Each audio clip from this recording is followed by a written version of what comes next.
everybody. Thank you for joining us. I'm Adam McMath. I'm the executive director of Black Alphabet Film Festival and Black Alphabet Not for Profit. We are a not for profit based in Chicago that does work around arts for the Black LGBT community. And today I am joined by the writer, director, producer of An American Boy, TJ. Hey, TJ. Thank you for having me. Okay, and let's just jump right in. Cool. Okay, so tell us about the decision to make this film. Absolutely. So this film is my first short film narrative ever. It was a part of my graduate film school thesis. And so partially it was creative exploration for me to make this film. And then the other part of it was because I had to, because of where I was creatively in my program. And I had like a bunch of ideas of what I wanted to do, what I wanted to say, and what I wanted to write. But shout out to my screenwriting professor, Annie Howell. She basically was like, tell me your story. Like, what is something about your background that's interesting or different? And let's figure out a way to cultivate that in what you say cinematically.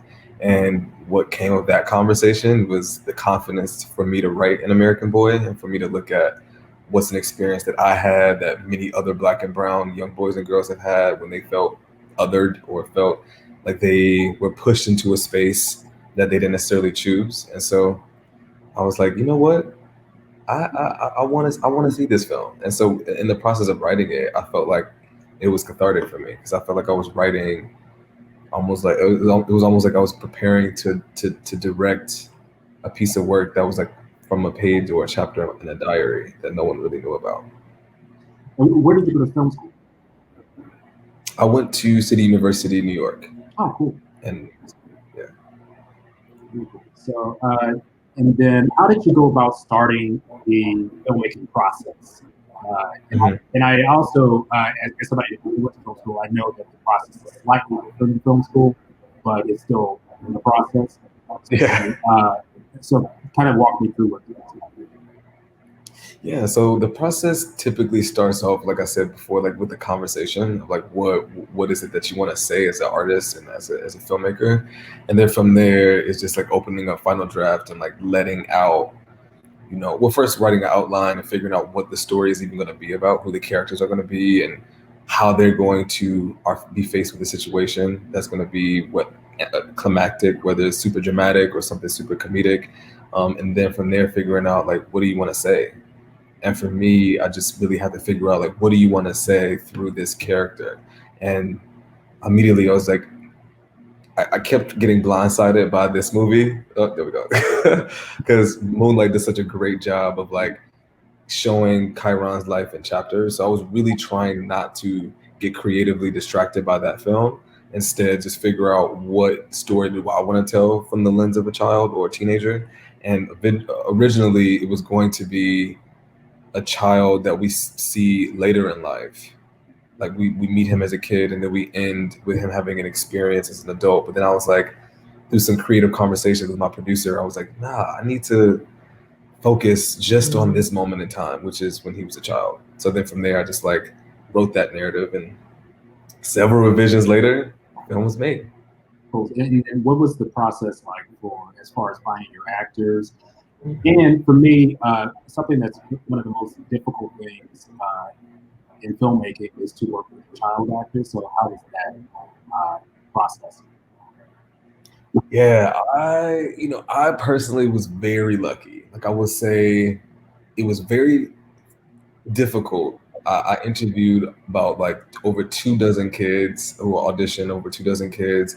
And one thing that my mentor, who's a filmmaker, told me was like, remember, Tej, like you're not auditioning actors, like you're auditioning children. So you need to make sure that the person that walks into the room and the child that walks into the space is the child that naturally fits in the scope of the character that you're trying to cast for.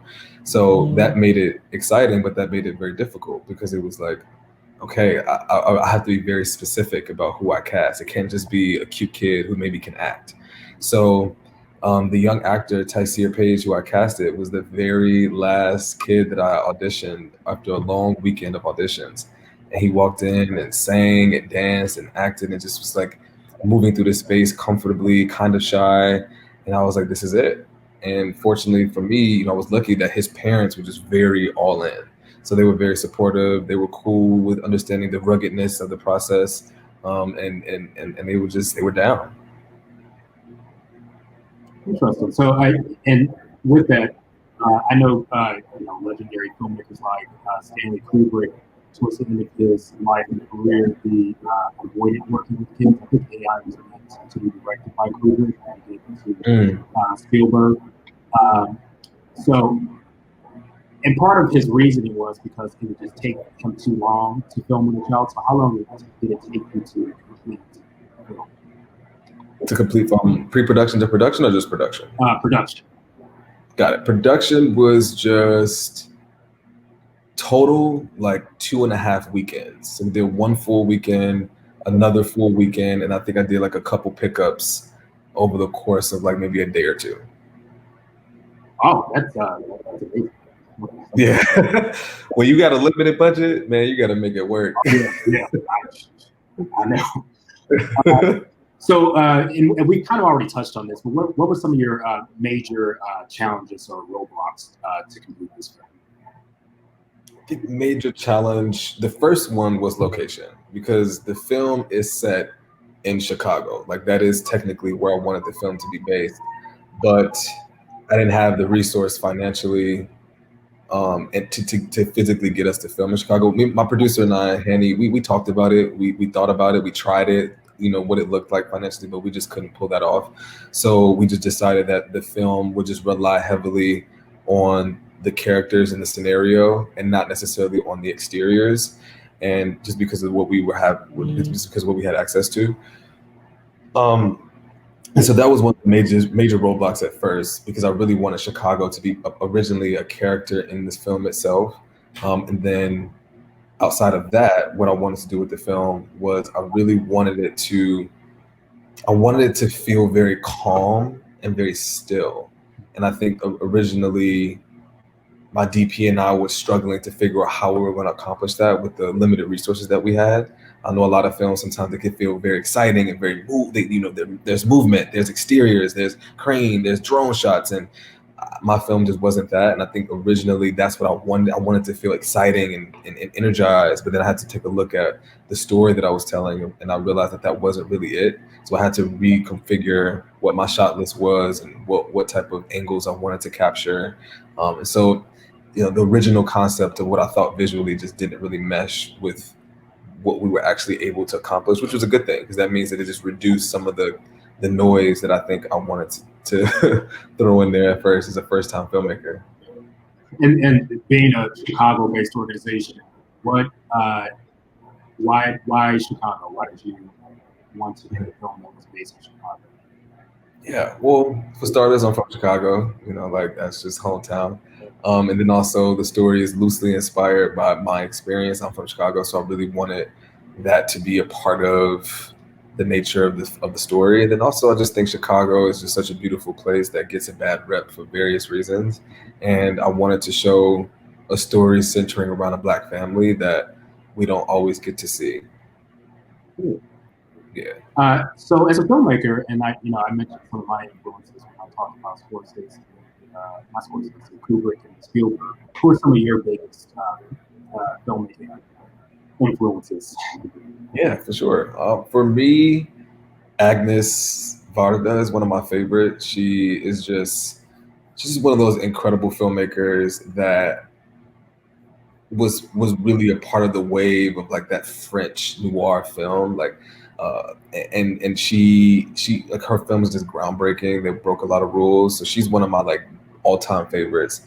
I'll definitely say Spike Lee's creative vision. He gets, some people feel a way about his work and for various reasons, but I think creatively though, I think he really changed the nature of what it meant to be a cool, creative Black filmmaker in terms of his overall work. Kimberly Pierce, she directed Boys Don't Cry, and that film is definitely an emotional film for anyone, just anyone. Like, I don't care what demographic or what community you're a part of. That's just a very viscerally emotional film, and that one changed me. And also Terrence Nance. He's one of the newbies on the scene of the last few years, and I love what he does cinematically. So I would say like those are probably like my favorite filmmakers who have been some rule breakers. Oh, cool. I want to back up and ask you a question about and we have a lot of people that are aspiring filmmakers that Mhm. come to our film festival and stuff like that. How did you get this finance? I know it's a student film, but there's still a process that most films go through. So, I'm sorry, you broke up. What was that question? how did you get the film financed? Got it. So I did crowdfunding. I raised primarily about 80% of the budget crowdfunding, and it was a very difficult process. I didn't like asking people for money. It just wasn't comfortable for me. But I had to. Like it was either do that or the film wasn't going to get made. So for me, it was crowdfunding. And what did you learn both personally from making the film and professionally as a filmmaker? Yeah.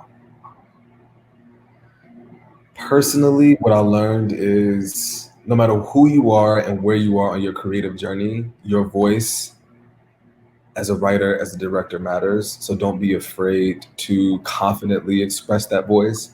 Sometimes, I know me, I'm a people pleaser. I try to be very kind to everybody all the time. But sometimes you have to be very direct and you have to be very specific about your vision. So don't let anyone shift that. And I think for me, that was a big lesson where like I had to make sure that moving forward with whatever creative project that I'm a part of, that I'm very adamant about what my goal and vision is, and that I do my homework. Because every great director, every great writer, they do their homework, they do research. And professionally, I learned that I can do this, and I'm capable. I have the creative prowess to do it. And it's a very hard, scary process being a filmmaker. It is not easy. Easy, it's just, I think that's a cop out word to use, but it's a very arduous process to create a piece of art. And so just understanding that I can do it. So professionally, it gave me that confidence to say, no, you can do this. Just be head fast, put in the work and you can make it happen. Yeah, to use a sports reference, it's just like seeing the ball go through the hoop the first time. Then you Yeah. feel confident about moving forward. So, Yeah. what do you want and let's talk about the film a little bit. What do you want the audience to take away once they see this film? I love that question. What I want the audience to take away when they see my film in particular is that I think we have to change how we talk to children. And what I mean by that is we I'm not a parent, but I have siblings and I have younger cousins, and I was once a child. And what I realize is that often we allow our fears as adults, and we allow our own biases and our own negative trains of thought to infiltrate the beautiful innocence of children in terms of who they are presenting themselves as when they're kids. And so when people see my film, I want them to see what that moment looks like when a kid is showing potentially who they are, who they will be one day, and by way of expression, by way of artistic talent, by way of just how they move through spaces and scenarios. Like we see that kids show us that before they know or before they have the vocabulary to articulate it. They'll show you who they are, especially between those ages of like 5 and 10. But when we are met with those moments and with children, I think we have to figure out a way to compassionately have emotionally intelligent conversations with them. If you do see your young son put on a wig, or if you do see a young girl wearing tomboyish clothing, or if you do see, your son decide to pick up a doll as opposed to a basketball, or if you do see your daughter decide to pick up a basketball as opposed to crayons and a doll, like just all those small things, how do we start to have that conversation and rooted in compassion, patience, and also understanding that we do want kids to be kind-hearted people and nice and cool, and we want them to move through the world with an air of confidence. But then it's like, how do we have that conversation without spewing our fears onto them and uprooting them and changing them and putting that mask onto them before they even realize that this has been done to them. So I think seeing my film, I want people to look at how they talk to children. And then, a quick follow up to that: was it a learning process for your lead actor in the process of this film, as far as sexuality goes, and kind of inclusion, and maybe even the lead actors' parents? Well, what was amazing, Adam, was right when I told his parents in the audition, like, hey, I'm going to have, as these auditions, I want him to give me the energy or give me the moment of what he would do if he were to put, his mom's hair on or wig on. And his mom was like, oh, Tycia, we know all about that, huh? Don't we? We do that at home. And as soon as she said that, I was just like, this is it.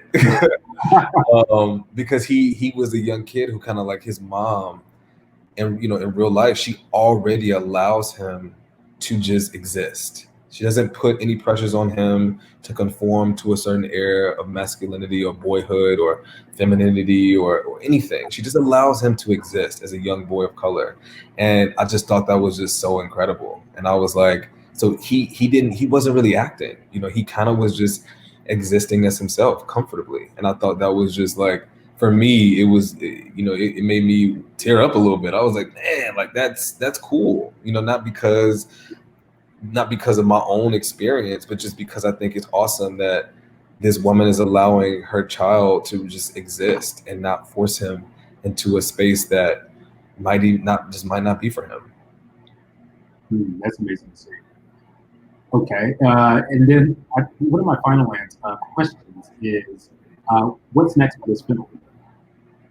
Yeah, this film is just going through the film festival circuit. My hope is eventually to send it so that people can see it widely. I've been kind of like guarding it just because I've been, submitting it to film festivals and having conversations with awesome people like yourself. So I would just say probably next, just see where it goes after the next couple festivals, and then release it so that people can just log on and see it. Yeah, it's actually, it's a weird time to submit to festivals, obviously. Yeah. Because the energy is different. I don't. Have you been in a festival before? The energy is different virtually. Yeah. Not a bad thing, but it's just a different animal. Yeah. So it'll be interesting to see feedback from folks. This year, we're actually giving out audience awards to our films for the first time, so that'll be exciting to see what films people respond to most. Yeah. My final question to you is, what's next for you? What are you working on next? Nice. Yeah, for me, I just finished. I'm in the process of finishing writing my first web series that I'm excited to produce and direct. I'm working on just finishing up some decks for another short film that I wrote that I'm looking to get some money for to produce. And also, I'm just looking to finish writing. I've written a couple pilots this year. I'm looking to finish writing my next pilot, drop my first drama pilot. I'm just looking to continue to grow as a creative writer and filmmaker, and hope to put my voice out there as much as I can. Cool. Thank you so much. TBD. I'm sorry? I was just saying TBD. Some projects will be coming soon. TBD. Let's make it happen. So we'll keep an eye out for what you do next, and we will. We hope that our audience loves your film as we did. Absolutely. And thank you so much for joining me, TJ. I appreciate you. Awesome. Thank you so much for having me. I appreciate it.